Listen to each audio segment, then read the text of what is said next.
Alléluia. J'ai commencé un enseignement depuis, ça fait combien de temps? Une semaine. Le thème, c'est notre Père qui est aux cieux. Et j'ai dit que cette thématique va nous accompagner jusqu'au mois de novembre, parce qu'on va décortiquer ce qu'on appelle le ciel, ce qu'on appelle les cieux. On va voir les puissances qui résident dans les cieux ou dans le ciel.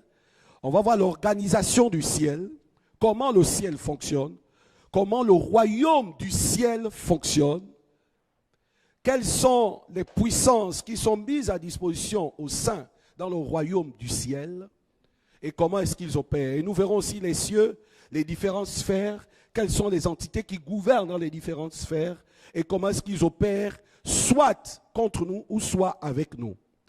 Et par la grâce de Dieu, cela va nous entraîner dans les 40 jours de jeûne, parce que nous allons rentrer dans les profondeurs de cette connaissance et prier avec précision pour que cette année soit une année de ciel ouvert dans toutes les sphères de notre vie au nom de Jésus. Dis avec moi, cette année doit être une année de ciel ouvert. Dans toutes les sphères de ma vie. Au nom de Jésus. Là où on a dit que tu ne peux pas entrer, tu dois entrer. Là où on a dit que c'est fermé, c'est pas fermé pour toi. C'est fermé pour tout le monde sauf toi. Là où on a dit quelque chose contre toi, c'est ébranlé au nom de Jésus. En cette fin d'année, tu dois pouvoir vivre ce que ton cœur a désiré. Je refuse que je commence les choses qui n'aboutissent pas. Je refuse que je fasse les choses qui n'atteignent pas leur but. Je refuse que je jeûne, je prie pour des situations que je ne vois jamais se réaliser. Pourquoi? Parce qu'une puissance quelconque occupe l'atmosphère de mes cieux ou occupe mes portes. Je dis non à cela au nom de Jésus. Porte élevée volonto, que le roi de gloire fasse son entrée. Cieux élevés volonto, que le roi de gloire fasse son entrée. Et quand le roi de gloire fait son entrée, tout se disponibilise en ta faveur. Les puissances, les dominations, les autorités, les trônes, les dignités, ce qu'il y a dans les cieux, ce qu'il y a sur la terre s'incline devant le Fils de l'homme que tu es. Alléluia. Alléluia. Et dans le livre de Matthieu, comme je vous ai dit, Matthieu est le livre qui a le plus parlé des cieux. Il parle du royaume des cieux. Matthieu. Et le chapitre 6 au verset 9. Chapitre 6 au verset 9. Je lis la parole de Dieu dans chapitre 6, verset 9. Matthieu. Voici donc comment vous devez prier. Oui. Notre Père qui est aux cieux, que ton nom soit sanctifié, que ton règne vienne, que ta volonté soit faite sur la terre comme au ciel. Donne-nous aujourd'hui notre pain quotidien. Pardonne-nous nos offenses, comme nous aussi nous pardonnons à ceux qui nous ont offensés. Ne nous induis pas en tentation, mais délivre-nous du malin, car c'est à toi qu'appartiennent dans tous les siècles le règne, la puissance et la gloire. Amen. Alléluia. On peut s'asseoir, acclamons la parole de Dieu. Gloire à Jésus. Alors, la Bible nous dit, quand vous priez, voici comment vous devez prier. Et j'aime bien l'autre version, il dit, quand vous priez, dites, notre Père qui es aux cieux, que ton nom soit sanctifié, que ton règne vienne, que ta volonté soit faite sur la terre comme au ciel. Le Seigneur a dit, le ciel est mon trône, et la terre est mon marchepied. Vous savez, lorsqu'on parle des cieux, les cieux sont différents du ciel. On parle des cieux, on parle du ciel au-dessus des cieux. On dit de cela que c'est le ciel des ciels. C'est-à-dire le ciel au-dessus des cieux. Et c'est de cela que je veux vous parler ce matin. Dans les enseignements précédents, nous avons essayé de comprendre, de définir ce qu'on appelle cieux. Et on a dit que les cieux, c'était quoi? Qui se souvient? On a dit que c'était quoi? Comment? Comment? On a dit que les cieux, c'était quoi? Comment? Les différentes sphères au-dessus des terres. Et nous avons défini les différents domaines comme étant des terres. Et nous avons dit que ces sphères sont au-dessus de ces domaines et ces sphères sont des cieux. Par exemple, le domaine financier est une terre. Et au-dessus du domaine financier, il y a des sphères qu'on appelle les cieux. On va appeler le ciel des finances. Dans le ciel des finances, il y a le ciel d'opposition aux finances. Et on a cité les puissances qui occupent le domaine d'opposition aux finances. Et nous avons aussi expliqué qu'il y a l'ange des finances. Et nous avons parlé aussi de l'ange du bonheur et de la grâce. Parce qu'il est écrit, le bonheur et la grâce t'accompagneront. Ça veut dire que dans le ciel des finances, il y a 3 niveaux de ciel, ou il y en a 7, on peut dire. Mais il y en a 3 qu'on va citer. Le premier niveau, c'est celui que l'on verrait. C'est-à-dire qu'il va définir la colonisation naturelle de l'état de tes finances.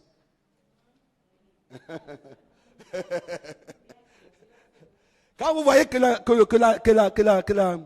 la nature est sombre, on dit quoi? Il va, n'est-ce pas? Qu'est-ce qui donne la coloration de cette nature? Le ciel que l'on voit. D'accord? Ce que nous appelons ciel. Ça, c'est l'aspect manifesté, révélé, présenté, matérialisé de ce qui est sur le point spirituel. Parce qu'il n'y a rien de naturel qui n'ait d'abord été spirituel. Est-ce que quelqu'un comprend ce que je suis en train de dire? C'est pourquoi si vous priez pour que Dieu transforme le naturel, vous vous trompez. Frappez dans le spirituel et le naturel subira la transformation. Est-ce que je parle à quelqu'un? Amen. Alléluia. Donc lorsqu'on parle des cieux de finances, il y a d'abord ce ciel-là qui définit l'atmosphère de l'état de santé de tes finances. Ça donne la coloration matérialisée de l'état de tes finances. Quand quelqu'un est malade, on voit que la personne c'est physique, c'est vu.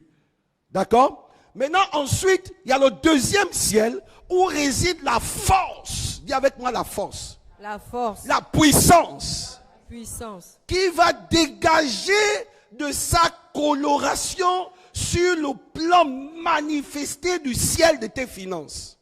Donc, si c'est un esprit d'endettement, l'esprit d'endettement va faire en sorte que toutes tes finances soient endettement. Et donc, matérialisé sous l'esprit de finance, tu es endetté. Vous voyez un peu, par exemple, si c'est la pauvreté, l'esprit de pauvreté fonctionne quoi? Ce n'est pas le fait d'avoir l'argent qu'on est riche. Il y a beaucoup de gens qui ont l'argent, mais ils sont pauvres. Est-ce que vous voyez un peu? Voilà. En fait, pourquoi? Parce que l'argent va venir. Mais l'argent ne lui servira pas. L'argent partira comme c'est venu. On m'a parlé de quelqu'un dont j'étais le nom par discrétion. On m'a dit non, il a reçu tant de milliards, tant de milliards. J'ai dit mais waouh, il fait quoi avec l'esprit de pauvreté? Pourquoi? Parce que la coloration de son ciel est dominée par une entité qu'on appelle l'esprit de pauvreté. Et cet esprit de pauvreté fait que ça rentre ici, ça ressort de l'autre côté. Est-ce que ça va? Nous avons aussi l'esprit, je parlais de l'esprit de pauvreté. Nous avons aussi, par exemple, l'entité de maladie aussi dans les finances. Et de stérilité dans les finances. C'est-à-dire que tout ce que tu veux investir ne produit pas, ne se révèle pas il n'y a pas de fruits dans tes finances. Est-ce que vous voyez? Parce que le ciel de tes finances sont occupés. Ensuite, à côté de ce ciel-là, qu'on appelle le deuxième ciel, il y a un autre ciel, qui est le troisième ciel, où il y a la sphère de Dieu. Dis avec moi la sphère de Dieu. La sphère de Dieu. Et dans le ciel des finances, dans la sphère des finances de Dieu, il y a des anges qui vont opérer en ta faveur pour favoriser les domaines de ta vie dans la sphère, dans le domaine des finances. Par exemple, tu es dans une situation difficile et tu es en train de prier Dieu. Dieu va décaisser dans le ciel un ange qu'on appelle l'ange des finances, le ministère des finances, dans le ciel, dans lequel ton compte y réside. Et donc, il va donner instruction à l'ange de débloquer les fonds pour alimenter ton compte. Et ça va se manifester de façon physique. Est-ce que quelqu'un comprend? Amen. Je ne suis qu'en train de faire le résumé de ce qu'on a vu. Hein? Vous n'êtes pas perdus, j'espère? Ça va? Ok. Donc, l'ange des finances est l'ange qui est désigné pour la gestion de tes finances. Dans les situations où tu es dans le besoin, où tu as dans les besoins d'investissement, qu'est-ce que Dieu va faire? Dieu va te favoriser. Il va envoyer l'ange des finances. À côté de l'ange des finances, il y a un ange que l'on voit dans le livre de Deutéronome, au chapitre 28. Au chapitre 28, il dit, vers le verset 8, je pars à partir du verset 8, il dit, comment il dit ça encore là? Deutéronome. J'ordonnerai à la bénédiction d'être avec toi. Est-ce que vous voyez? Quand il ordonne à la bénédiction, c'est quoi la bénédiction? C'est l'ange. Et la Bible dit, c'est la bénédiction de l'Éternel qui enrichit. Et elle ne se fait suivre d'aucun chagrin. Pourquoi? Parce que l'ange de la bénédiction qui est assis à tes côtés te porte pour te faire entrer dans des opportunités divines qui vont t'introduire dans l'enrichissement. Ça va pour tout le monde? Et donc vous avez plusieurs domaines comme ça qui sont soit occupés par des puissances des ténèbres ou qui sont occupés par Dieu. C'est pourquoi Jésus-Christ a eu l'intelligence ou la sagesse ou la révélation de demander à l'Église de dire, quand vous priez, dites, notre Père doit habiter nos cieux. Parce qu'il y a des moments où Dieu n'est pas dans vos cieux. J'ai entendu des gens dire, je suis chrétien, je suis né de nouveau. Tu es né de nouveau, ça ne veut pas dire. Né de nouveau, ça veut dire que si tu meurs, tu vas au ciel. Mais il y a une autre dimension qu'on appelle le salut sozo. Dans sozo, il y a ces deux mots. C'est la vie éternelle. Il y a aussi la délivrance et la restauration. Donc ce côté-là, tu n'es pas obligé de le connaître. Tu meurs, tu vas au ciel. Mais tu peux aussi le connaître si tu veux. Parce que ça ne dépend plus de Dieu. Ça dépend de ton niveau de compréhension des mystères du royaume, qui vont illuminer les yeux de ton cœur et t'introduire dans la dimension divine. Est-ce que quelqu'un comprend ce que je suis en train de dire? Et donc ce matin, je souhaiterais nous parler du ciel. Vous savez, j'ai découvert aujourd'hui, j'ai découvert dans le processus de mes méditations que le ciel a changé 4 fois.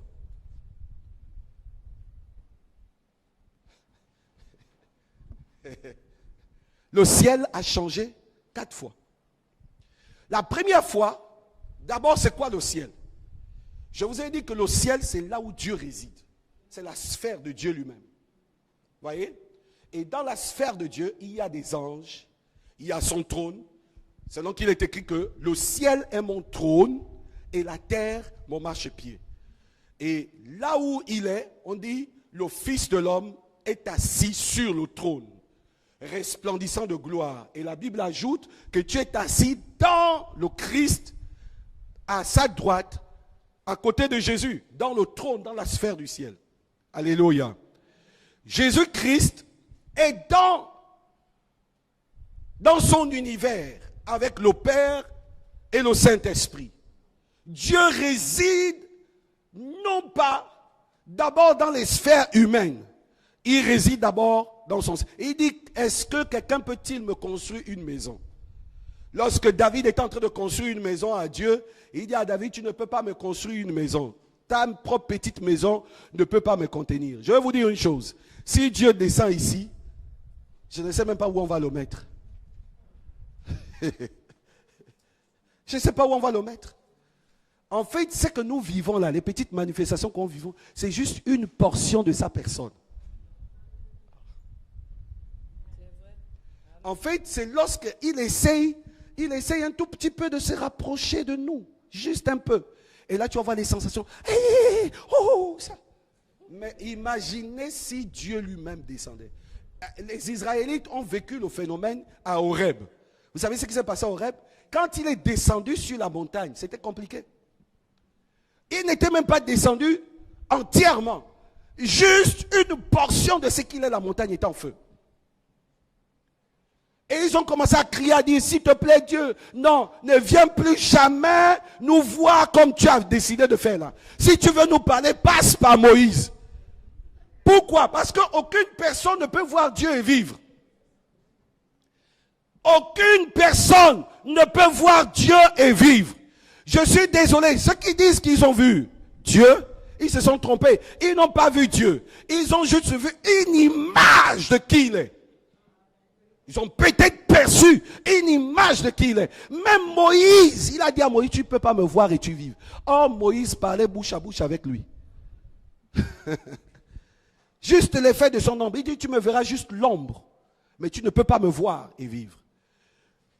Donc, Dieu ne peut pas habiter au milieu de l'humanité, au milieu des hommes. S'il habite au milieu des hommes, nous mourrons. Parce que sa sainteté va se révéler avec une force divine, extraordinaire. Il n'a même pas besoin de parler que tu es déjà par terre, en train de regretter tout le mal que tu as déjà fait, tout ça là. Tu ne pourras même pas tenir debout. Tu ne pourras même pas essayer de te dire que je vais faire le gros dos. Tu ne peux pas. Donc Dieu se garde caché. Dis à ton frère que Dieu se garde caché. Afin que nous essayons de découvrir la petite portion dont il est capable de nous révéler, en fonction de notre niveau de foi. Vous savez, Dieu ne peut pas nous révéler toute sa personne. Il nous révèle juste une portion en fonction de notre niveau de foi. Est-ce que ça va pour tout le monde? Donc le ciel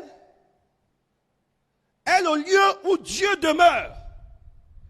Et ce lieu-là est différent de ce que nous allons vivre par la suite. Parce qu'il est immuable, il est inchangeable. La seule chose, c'est que là où Dieu est, c'est que quand tu rentres pour entrer dans son royaume, la porte par laquelle tu rentres n'est pas la même porte par laquelle tu vas sortir. Et quand tu rentres et tu ressors, si tu re-rentres, tu ne rentres pas par la même porte, tu ne ressors pas par la même porte, et si tu reviens, tu n'es pas au même endroit. Parce que à chaque instant, tout se renouvelle.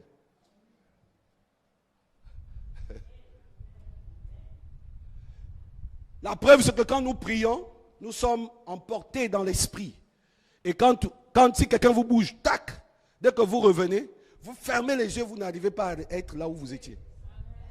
N'est-ce pas? Donc si seulement humainement parlant, ça devient ainsi, à plus forte raison spirituellement parlant, ce n'est pas possible. Donc le ciel est le lieu où demeure Dieu. Et dans cette sphère, il y a beaucoup de gloires qui sont dans sa présence. Nous avons les anges dans le ciel. Nous avons des êtres humains aussi dans le ciel, des êtres transformés à la gloire de Dieu dans le ciel. Nous avons des trônes, des dignités, des autorités, des dominations. Nous avons tout un royaume bien organisé. Nous avons des armées. Vous savez qu'il y a des armées dans le ciel? Si vous voulez, le royaume des cieux est organisé de la manière dont les pays et les nations sur la terre sont organisés. Cependant, l'armée du ciel est beaucoup plus puissante que l'armée humaine. Toutes les fois que nous sommes en Christ et que nous mourrons, nous rentrons dans le sein d'Abraham, dans la félicité de Dieu. Et nous entrons, dit-on, dans le ciel, ce lieu de grande joie et de plaisir pour les racheter. Le psaume 16, verset 11 nous dit, c'est un lieu de grande joie et de plaisir pour les racheter. Alléluia. Alléluia. Alléluia. Le ciel est le lieu de demeure de Dieu. Dis à quelqu'un, le ciel. Le ciel est le lieu de demeure de Dieu. Est le lieu de demeure de Dieu. Ok, je vais simplement introduire aujourd'hui. Et nous verrons le dimanche prochain, nous parlerons de l'organisation du ciel. Comment c'est fait? Comment ça fonctionne? Qui fait quoi? C'est important pour nous de connaître. Vous savez, le plus souvent dans les églises évangéliques et partout dans le monde, on prêche beaucoup sur les démons. On enseigne les démons. On parle du royaume des ténèbres, mais on parle difficilement de notre royaume. J'aimerais que le ciel puisse avoir sa portion de place au milieu de nous. Est-ce que quelqu'un comprend ce que j'ai dit? Amen. Hein? Amen. Vos amens manquent de vitamines. Est-ce que quelqu'un comprend? Amen.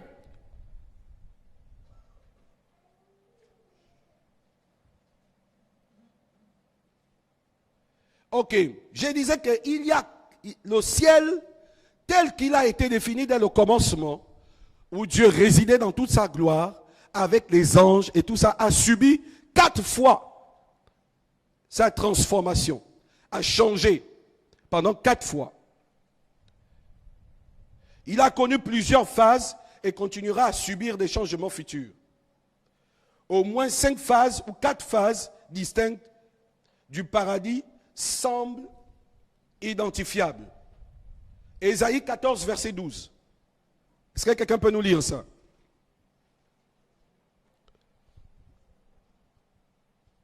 Avant l'entrée du péché, le paradis était différent. Et qui a mené le péché? C'est le diable. La Bible dit dans le livre d'Ésaïe au chapitre 12, verset 14. On lit? Ésaïe 14, verset 12. Oui. Te voilà tombé du ciel. Oui. Astre brillant. Oui. Fils de l'aurore. Oui. Tu es abattu à terre. Oui. Toi, le vainqueur des nations. Très bien. Te voilà tombé du ciel. Astre brillant. Tu disais en ton cœur que j'irai au-dessus de Dieu et je ferai des étoiles. Quand il dit au-dessus de Dieu, ça veut dire qu'il dépasse le ciel des ciels. Il va créer un ciel au-dessus du ciel de celui qui l'a créé. Ah! Vous avez déjà vu une machine être au-dessus de son créateur? L'ange, Lucifer n'est qu'une machine. C'est une créature. Et vous avez beaucoup peur. Les chrétiens ont beaucoup peur de Satan. Quand on dit Lucifer, Lucifer est là. Ah! Satan, au nom de Jésus, sors, sors. Comme disait un ami prophète, il était en train de prier, il faisait la veillée de prière. Et donc il dit non, priez, priez, priez. Les chrétiens sont là en train de dormir. Il dit seulement, Seigneur, qu'est-ce que je vais leur dire là? Qu'est-ce que je vais faire là pour qu'ils se réveillent? Il a dit non, écoute, là, écoutez un instant. Je viens de voir, Satan vient de rentrer dans la salle. Au nom de Jésus, sors, sors. Et ceux qui dormaient ont commencé à crier dans tous les sens. Non, est-ce que, vous savez, mon père, le père de mon père, le prophète Chauffeur Bouchéri a dit ceci. Il a dit que Lucifer n'est qu'un musicien. Ce n'est pas un guerrier, ce n'est qu'un musicien. C'était sa fonction. C'était sa fonction au ciel. Il jouait, il chantait, il adorait, il coordonnait la louange. C'était ça. Donc quand on dit qu'il est là et puis vous êtes là, vous êtes en train de trembler. Non, dis non. Voilà. Alors l'iniquité a été trouvée en son cœur. D'accord? Lorsque l'iniquité, et quelle est cette iniquité qui a été trouvée en son cœur? C'est l'orgueil. C'est pourquoi l'orgueil reste la racine de tous les maux. Parce que c'est l'orgueil qui a entraîné l'humanité vers la chute. Et ça a commencé par Satan au ciel. Qu'est-ce qui s'est passé? Il s'est dit en lui-même, je vais monter au-dessus de celui qui m'a créé. Je vais aller dans les cieux, dans le ciel, au-dessus des cieux. Donc il dépasse d'abord son univers. Il dépasse l'univers ou la sphère des anges. Il va au-dessus, au-delà. Et quand il va là-bas, il va faire là-bas son royaume et son trône. Ah, le Père lui dit, mais attends, même toi-même. Il se regarde, il regarde d'abord ce qu'il est, sa personne, sa puissance, sa gloire. Il dit, mais comment il va d'abord passer comme? Il voulait faire un coup d'État. Vous savez qu'il y a tellement de coups d'État ces derniers temps sinon. Il y a les vrais faux, il y a des... Alléluia. Est-ce que je parle à quelqu'un? Ainsi, donc Satan fait quoi? Il va convaincre un tiers des anges. Donc, en leur disant que c'est possible de renverser celui qui vous a créé. Écoutez-moi bien. Les anges sont jaloux de toi parce que tu es fait à l'image de Dieu. Mais l'ange n'est pas créé à l'image de Dieu. Les anges sont des lumières. Donc, Dieu a pris quoi? Une portion de sa nature pour former les anges. Parce que Dieu est lumière. Donc, il a juste pris une portion de sa nature, qu'est la lumière, pour former les anges. Mais les anges ne sont pas comme toi et moi. Nous sommes à l'image de Dieu et à sa ressemblance. C'est ce qui fait notre gloire. Alléluia. Dieu, quand il a besoin de se mirer, il va te regarder. Dieu, quand il a besoin de se mirer, il se mire à travers toi. Est-ce que quelqu'un comprend quelque chose? Alors Satan a dit, il faut que je fasse quelque chose. Je provoque un coup d'État. Le problème avec ça, il ne savait pas qu'il avait affaire à celui qui lit les pensées profondes. Celui qui connaît même les désirs cachés. Qui sait ce que tu vas faire aujourd'hui, demain. Au sortir de ce culte, il sait où tu vas aller. Il connaît ton nom. Il connaît le nom de ton père. Il connaît le nom de ta mère. Il connaît le nom de tes futurs enfants qui ne sont pas encore nés. Il sait ce que tu vas être demain, aujourd'hui et pour l'éternité. Il sait où tu vas aller. Il sait si tu vas travailler. Il sait si tu ne vas pas travailler. Amen. Il sait toutes choses. Et quand il a regardé Satan, Lucifer, il a souri. Il dit, mais lui là, il se prend pour qui? Et là, le coup d'état raté a fait que il parte de là avec un tiers des anges. Donc il y a eu un bouleversement. Dis avec moi, bouleversement. Lisons le livre de Jérémie au chapitre 4. C'est le premier bouleversement que le trône de Dieu va connaître. Parce qu'il y a eu une révolte. Il y a eu quelque chose qui s'est passé là-bas. Jérémie, chapitre 4, à partir du verset 20. Je lis la parole dans Jérémie, chapitre 4, à partir du verset 20. Oui. On annonce ruine sur ruine, car tout le pays est ravagé. Mes tentes sont ravagées tout à coup, mes pavillons en un instant. Jusqu'à quand verrai-je la bannière et entendrai-je le son de la trompette? Certainement mon peuple est fou. Il ne me connaît pas. Ce sont des enfants insensés, dépourvus d'intelligence. Ils sont habiles pour faire le mal, mais ils ne savent pas faire le bien. Je regarde la terre et voici. Je regarde la terre et voici. Elle est informe et vide. Elle est informe et vide. les cieux et leur lumière a disparu. Ah, qu'est-ce qui s'est passé? On dit les cieux et la lumière des cieux s'est éteinte. Cette parole, je l'ai entendue à la mort de Jésus. La Bible dit qu'à la mort de Jésus, le soleil s'est obscurci. Amen. Est-ce que quelqu'un comprend? Amen. Qu'est-ce qui s'est passé? Les ténèbres ont envahi la terre au moment où le Fils de l'homme était en train de mourir. De la même manière, au moment où Satan a été précipité. Avant cette période, la Bible dit que la lumière s'est éteinte.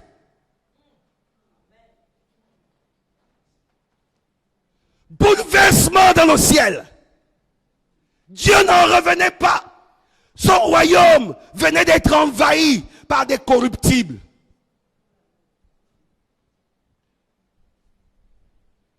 Quand on lit la Bible, ne lisons pas avec les yeux de l'homme. Lisons pour comprendre. Le jour où Jésus mourait,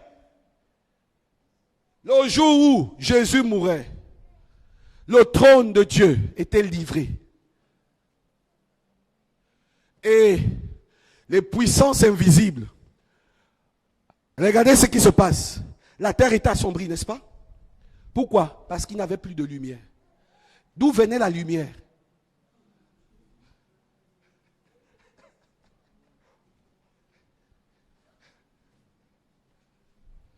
D'où venait la lumière? Le soleil de la justice était éteint.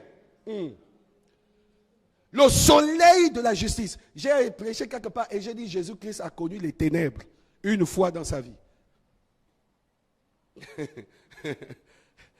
Et les gens m'ont regardé, oh, mais qu'est-ce qu'il dit? Mais c'est la vérité. La Bible dit que même Dieu l'a tourné le dos. Et ici, Satan, dans le royaume de Dieu, a fait la même chose. La Bible nous dit, je regardais le ciel et voici. Et ce texte vous fait penser à quel texte? Le livre de la Genèse. On dit qu'au commencement, il n'y avait qu'un chaos. Tohu bohu. Tohu babou. Tohu bohu. C'est un chaos. Mais d'où venait le chaos? C'est là. C'est décrit par le livre de Jérémie. Jérémie, en fait, décrit exactement ce que Moïse a écrit dans le livre de la Genèse. Les deux étaient des générations différentes. Jérémie était en face et donnait une explication précise de ce qui s'est passé. Donc, quand Satan s'est levé contre Dieu, il y a eu un bouleversement. Et la lumière s'est éteinte. Dis avec moi que la lumière s'est éteinte. Et comme la lumière s'est éteinte, et que la lumière est au-dessus de la sphère naturelle de la terre, alors la terre connaît quoi? Le sombre, le noir, les ténèbres. Alors, ce que j'étais en train de vous expliquer, en vous disant que la coloration de la terre est une fonction du ciel qui est au-dessus de la terre. Si c'est trop haut, vous me dites, je descends un peu. Ça va? Hein? C'est trop haut. Oh my God. Dis Seigneur, aide-nous. Mets la main sur la tête comme ça. Dis Seigneur, je vais comprendre ta parole. Au nom de Jésus. Amen. Parce que si tu ne comprends pas, tu ne peux pas rentrer. Alléluia. C'est quand tu comprends que les portes s'ouvrent. Si tu comprends le message que je suis en train de dire, donner là, plus jamais ta vie ne sera la même. Parce qu'il y a des messages et messages. Il y a des enseignements et enseignements. Tous les enseignements ne se ressemblent pas. Ce type de message, c'est des messages que l'on donne pour le bouleversement des vies. Je vous assure, ta vie est ce qu'elle est. C'est à cause de l'état de ton ciel. Hein? Les combats que tu as, les difficultés que tu as, les maladies qui s'acharnent sur toi. C'est parce qu'il y a une puissance de maladie qui est dans ton ciel. Qui est dans le ciel de la terre de ta santé. Parce que la santé, c'est la terre. Donc, au-dessus de la santé, il y a un esprit qu'on appelle esprit de maladie, qui déteint sa coloration sur ton état de santé qui est une terre. Je ne sais pas s'il y a une explication beaucoup plus plausible que ce que je suis en train de dire. Et ce que je décris ici dans le texte répond à cela, n'est-ce pas? Ça va tout le monde? Ça va? Donc quand Jésus-Christ est mort, il est mort sur la croix, la Bible dit que le soleil s'est éteint, s'est fermé. Donc il n'y avait plus de lumière. La Bible dit que la terre s'est obscurcie. Il y a même eu des tremblements ce jour-là. Vous savez quoi? Les démons ont envahi. C'est là où Satan était en train de fêter la victoire. Pour dire que Dieu là, il ne sait plus pour qui. Maintenant, moi, aujourd'hui, je vais régner. Et il s'est resté comme ça 3 jours. 3 jours, le temps que Jésus était dans la tombe. Mais pendant qu'il était là-bas dans la tombe, il était en train de combattre une puissance qu'on appelle la puissance de la mort. Vous comprenez? Pourquoi? Parce que quand on parle de la résurrection de Jésus, ce n'est pas le fait que Jésus soit sorti de la tombe. Quand on parle de la résurrection de Jésus, c'est parce que Jésus a vaincu la seconde mort. Et ayant vaincu la puissance de la seconde mort là-bas, il en est sorti. Il est ressuscité. Quand on dit il est ressuscité des morts, c'est ressuscité de la seconde mort. Amen. Et c'est ça qui t'introduit dans la victoire parce qu'il repositionne la lumière. Amen. Satan pensait qu'il était victorieux.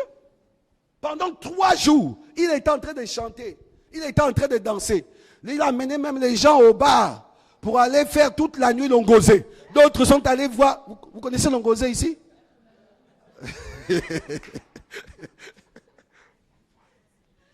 Ils sont allés danser les histoires traditionnelles là, avec les torches, tout ça là. Ils sont allés, ils ont dansé toute la nuit jusqu'au matin. Pendant 3 jours, c'était la fête. Satan s'est baladé dans les rues comme il voulait. Il malmenait les gens comme il voulait. Il était là, vraiment, Gunda, il haussait les épaules. J'ai le règne sur la terre. Mais pendant ce temps, le Fils de l'homme est en train de se préparer dans le fond de la terre. Et lorsqu'il est sorti, libre et vainqueur, les puissances ont été ébranlées. Amen.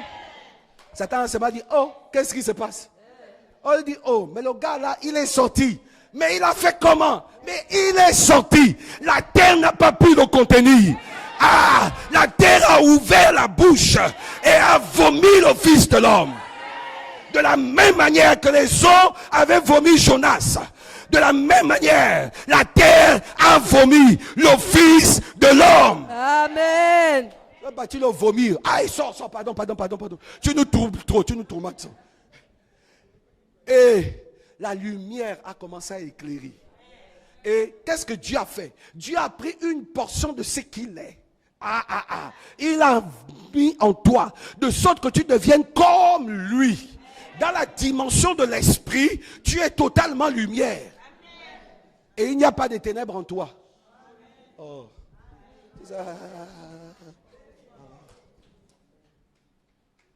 En fait, le problème c'est quoi? C'est que nous sommes plus conscients de notre humanité que de notre divinité.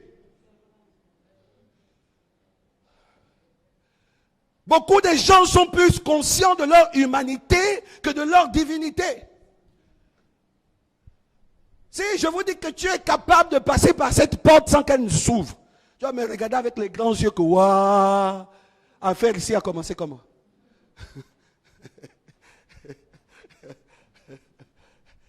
Alléluia.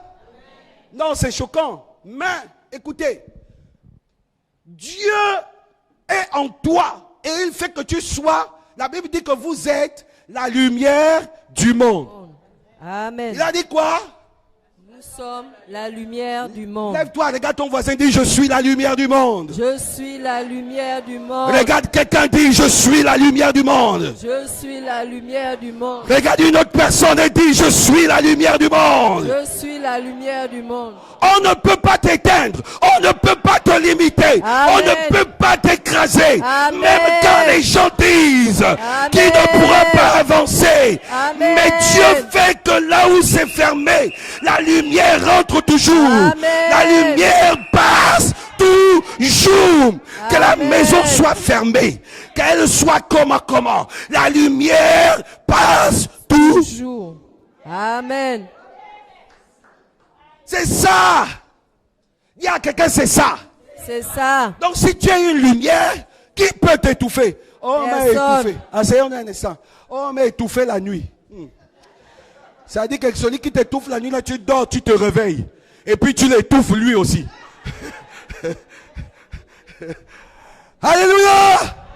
Quand tu dors la nuit, il t'a étouffé. Tu t'assois, tu dis, qu'est-ce qui se passe? Non, je me lève. Tu te réveilles et puis tu dis, moi aussi je t'étouffe. Il fait le rêve, il vient t'étouffer. C'est quoi cette histoire qui vient t'étouffer? Oh, faut l'étouffer aussi.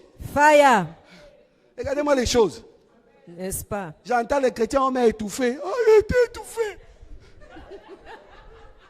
Attends, dites-moi, est-ce qu'on peut attraper la lumière? Non. La lumière est là. Attrapez-moi la lumière là. Attrapez-moi ça. Qui peut attraper la lumière? Personne. Mais comment quelqu'un qui ne peut pas attraper la lumière peut venir étouffer la lumière? Oh. Il fait comment pour étouffer cette lumière là? Il fait comment? Je suis choqué.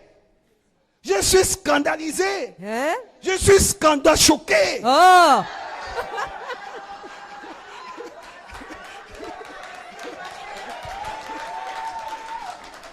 Alléluia. Amen. C'est pas possible. Oh. Oh. Regardez-moi ça. Oh.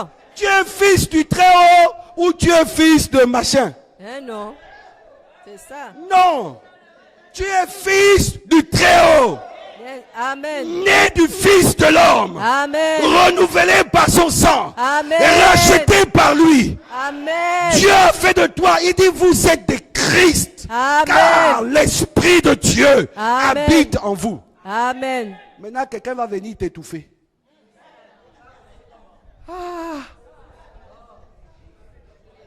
Oh, il m'a étouffé. J'ai rêvé, j'ai vu mon grand-père qui est mort il y a 10 ans, qui est venu m'étouffer la nuit.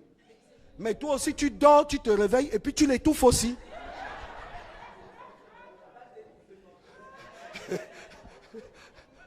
Moi, il y a quelqu'un qui m'a dit un jour, il dit non, j'ai fait un rêve où on me poursuivait. J'ai dit bon, quand tu rentres à la maison, refais le même rêve. Mais cette fois-ci, tu poursuis la personne.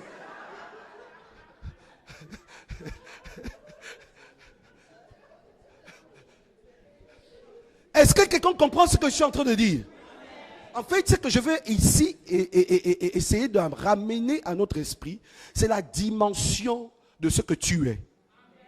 Parce que Satan a voulu et il a pensé que le Fils de l'homme était fini.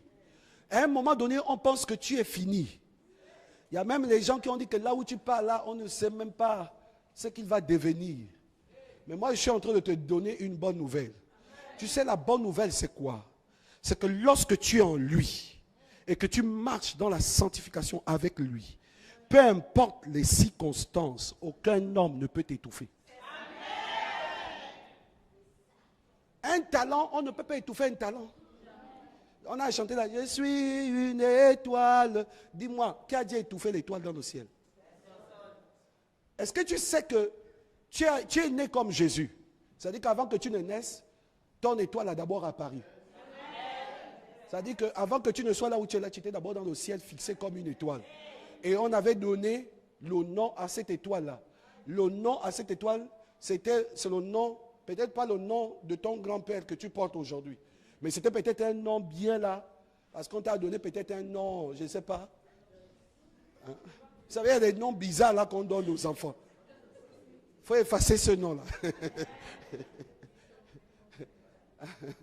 Alléluia. On va te donner un nom bizarre. Voilà. Non, il faut un nom swag. Qui respire la bénédiction. Comme ça, quand tu descends du ciel, tu es plein de faveurs, tu es plein de grâce. On va coller le nom d'un grand-père ou d'une grand-mère, arrière-grand-mère, que tu n'as jamais vu, que tu n'as jamais même entendu parler. Elle n'avait même pas les dents à l'époque là. On va même faire que étant jeune en te collant ce nom, les dents puissent finir.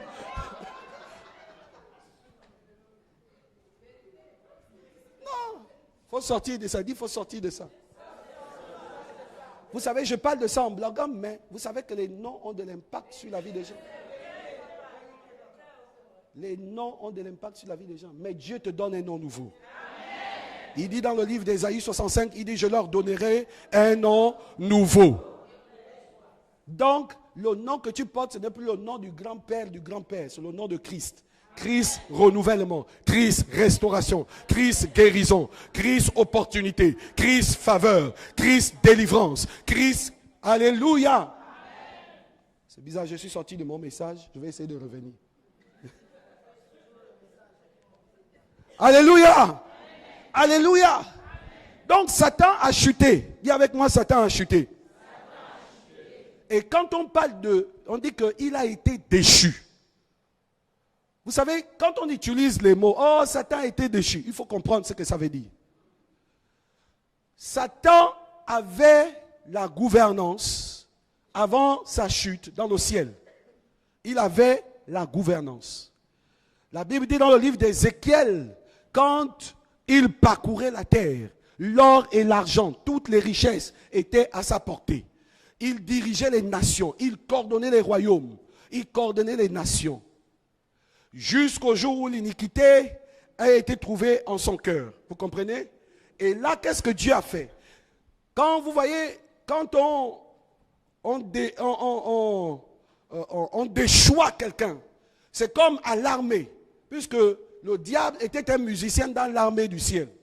Donc il fallait, mais c'était un musicien d'un grade élevé, de la dimension des chérubins. C'est ça? Ça va? Il était de la dimension des chérubins. Alors, les chérubins, c'était eux qui étaient autour de la grâce, de la gloire de Dieu.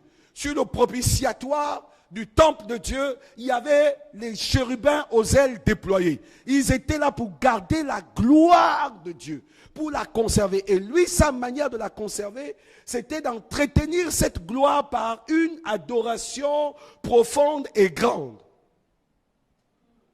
Et c'est pourquoi les chérubins sur le propitiatoire ont toujours la tête inclinée, en signe d'adoration. Et là, devant tout le monde, Satan a été livré en spectacle. Et qu'est-ce qui s'est passé? On a enlevé ses galons. Est-ce que vous voyez un peu? On a enlevé son statut de ce qu'il a été. Mais il a gardé le pouvoir. C'est pourquoi il y a des sensations que vous pouvez voir là. Ça, c'est le pouvoir qu'on a laissé avec. Parce que Dieu ne se répand pas de ses dons et de ses grâces. C'est pourquoi vous allez voir partout dans le monde entier, vous avez des chanteurs qui chantent extraordinairement bien, mais avec des messages subliminaux. Pour envoûter des gens, pour envoûter des peuples. Michael Jackson a été un modèle dans ça. Où pendant ces spectacles, les gens étaient en transe. Je vais parler de Michael Jackson. Aujourd'hui, il y a beaucoup d'autres, les Rihanna, tout ce monde, qui sont des personnes qui sont attachées au monde des ténèbres et qui exercent la fonction de Satan sur la terre pour entraîner, parce que la musique attire. C'est pourquoi je vais parler au peuple de Dieu ce matin. Soyez des véritables adorateurs. Parce que lorsque le Fils de l'homme sera élevé, alors il attirera les nations de la terre vers lui. Le Fils de l'homme est élevé comment? Par une adoration profonde. Il ne s'agit pas de l'expression de ta voix. Il ne s'agit pas de la qualité de ta voix. Il s'agit de l'expression du cœur. C'est-à-dire un cœur qui se décide de pouvoir être totalement à lui. Vous savez, il y a des moments où je peux chanter, j'ai des gars même, ce n'est pas mon problème. Mes yeux sont fermés, je suis au ciel. Vous riez. Il y en a qui se moquent. Un jour, il y a quelqu'un qui a écrit sur ma page Facebook, comment vous chantez comme ça? J'ai dit, c'est bon. Parce que ce que Dieu veut recevoir, c'est mon cœur. Est-ce que vous comprenez? J'ai toujours chanté avec mon cœur. Je me baladais avec ma guitare et je chante avec mon cœur. Je chante faux, je chante vrai, je m'en fous. L'essentiel pour moi, c'est d'adorer celui qui vit au siècle des siècles. C'est alors que je suis dans cette adoration qu'il connecte ma vie au royaume du ciel. Et quand je rentre dans cette sphère, aïe, aïe, aïe, je me perds dans la gloire de la sphère de Dieu. Amen. Je me perds dans la puissance de Dieu. Je me perds dans la magnificence de Dieu. Amen. À un moment, parfois même tu chantes, tu te retrouves avec les anges dans le ciel qui sont en train de célébrer. Magnifique le Seigneur. Amen. Magnifique le Seigneur. Amen. Toute la terre est pleine de sa gloire. Gloire. Magnifique est le Seigneur, tout mon cœur pour chanter Dieu. Magnifique est le Seigneur. Alléluia, alléluia. Quelle puissance, honneur et gloire. Reviens, ô Dieu, trois fois saint, aujourd'hui et à jamais. Alléluia.